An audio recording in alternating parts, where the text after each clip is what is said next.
everyone, my name is Lim Yisian with metric number 286234. Today I would like to talk about the introduction of depression. So depression is a common and dangerous mental illness which has a major effect on a person's mental, physical and also emotional wellness. So according to the World Health Organization's WHO, depression is a prevalent mental illness that can impact anyone and is characterized by persistently low moods, loss of enjoyment and also disinterest in activities. So around 5% of adults worldwide struggle with depression each year, and the condition affects people of every age group, genders, and also socioeconomic backgrounds. So it has a major factor to the global burden of disease and one of the main causes of disability around the world. A complicated relationship of genetic, biochemical, and environmental, also psychological variable is one of the numerous factors that contribute to depression. For instance, recognized risk factors include chronic stress, bad experience in childhood, and also a family history of depression and abnormalities in neurotransmitters such as dopamine and serotonin. So, psychotherapy, medication, and lifestyle changes are commonly used in the therapy of depression. There is strong scientific support for the widespread use of cognitive behavioral therapy (CBT) and also antidepressant drugs such as selective serotonin reuptake inhibitors (SSRIs). To improve results and improve the quality of life for individuals impacted, early intervention and customized treatment strategies are very essential. Next, I will use the stage of change model to explain the process of Grace when she makes a behavior change. The first stage is pre-contemplations that people may not be aware of the need for a change. Grace started isolating herself by stopping attending classes and social events, including church. It causes her to begin fantasizing about ending her life, and she is unaware of the need to change it. In the contemplation step, people who are aware that there is a problem and are sincerely considering solving it but have not yet committed to acting. Grace's parents began to intervene and took Grace to the hospital. This triggers her realization that she needs help. During the preparation step, people may start making minor adjustments to get ready for a more significant line change. Grace would write down her thoughts, feelings, and prayers in her journals. When she was not feeling well, she would read and talk to herself to stay motivated. In addition, at the action step, people must give time and effort to change their behaviors, experiences, and surroundings to solve their problems. Grace started to dive deeper into her relationship with God by attending church and believed that God never let her alone. So, Grace started working hard every day, got therapy, took medicine, and built a strong support system around her. The state of maintenance is when people try to keep from relaxing and to solidify the progress they made while taking action. Grace took an opportunity to learn more about mental health or connect with others, especially within the church. This is because Grace believes that Christ changed her life and it will take a lifetime to heal her depressions. Relapse is a typical occurrence in the final step of any behavior change. If someone relapses into their previous behaviors, they must estimate the reasons behind it.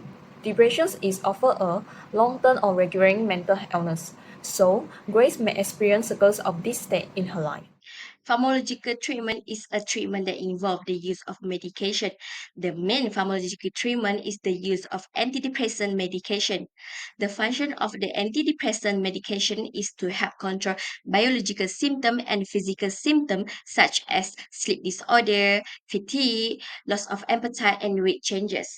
The example of the antidepressant medication is such as serotonin norepinephrine reuptake inhibitor, selective serotonin reuptake inhibitor, tricyclic antidepressants, and monoamine oxidase inhibitors.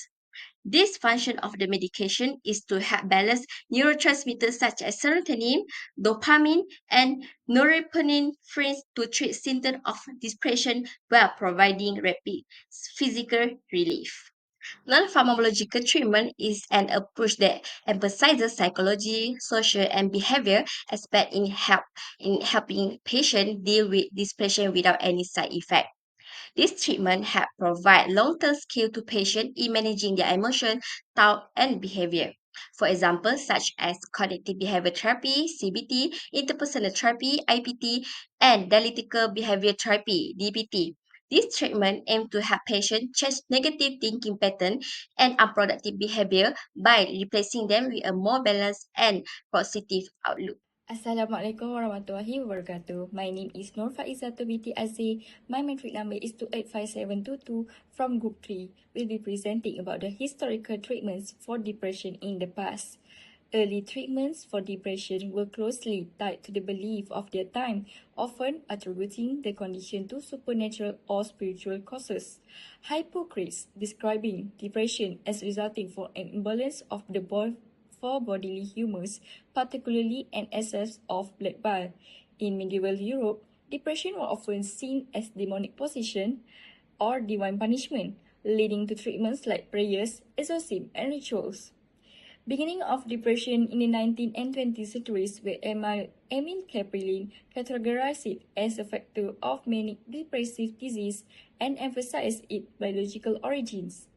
Patients were encouraged to avoid stress, concentrate on relaxation, and put patients in asylums. The arrival of psychotherapy in the 20th century, Sigmund Freud, as the psychoanalysis, brought the attention to the linkage between sadness, inner tensions, and experiences from the past.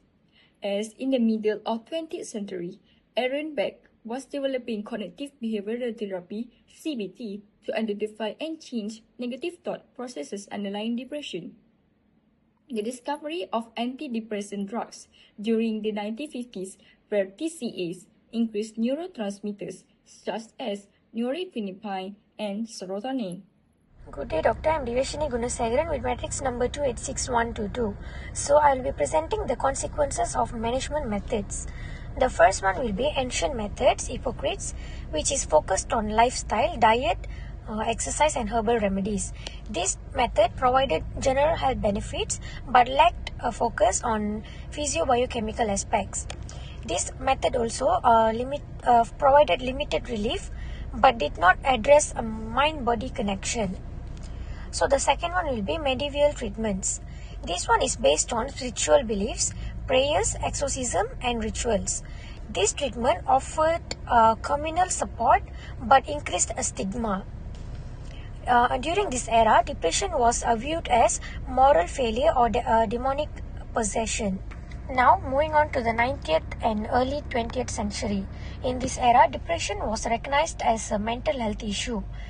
Freud's psychoanalysis helped patients to express emotions, but it was very time consuming with limited validation. Then, the introduction to institutional care. This one reinforced dependency and stigma. Now, moving on to the mid 20th century. In this era, pharmacological advances was introduced. In this era, there were antidepressants such as TCAs and MAOIs, which relieved symptoms but had side effects. Then introduction to SSRIs in the 1980s revolutionized treatment. This one was effective and had fewer side effects. Then there were electroclusive therapy (ECT), provided rapid relief for severe cases. And finally, we got this modern non-pharmacological approaches, which is first one, cognitive behavioral therapy (CBT) and mindfulness-based cognitive therapy (MBCT). This one were long-term strategies to manage negative thoughts and prevent relapse. And then we got these lifestyle changes, which is a healthy diet and exercise. It is also proven that these lifestyle changes is comparable to medication for mild depression. In short, evaluation of treatments has improved outcomes and quality of life. Integration of pharmacological and non-pharmacological strategies addresses depression's complexity. That's all from me. Thank you. So, in conclusion, depression appears to be a major worldwide health issue that affects people of all ages. Due to the complex relationships between biological, psychological, and also social components, treatment must take an integrative approach. From associating sadness to spiritual origins to the development of evidence based pharmaceutical and also non pharmacological therapies, historical perspectives have demonstrated how our understanding and treatment of depression have changed throughout the time. So the combination of antidepressant drugs and also therapies such as CBT emphasizes how critical it is to treat depression's emotional and physical components. Additionally, contemporary therapies, including lifestyle changes and mindfulness based cognitive therapy, highlight the importance of long term relapse prevention and also management techniques. So, ultimately, lowering the stigma associated with depression, increasing access to mental health services, and also raising the public awareness are critical first steps in helping people and also communities.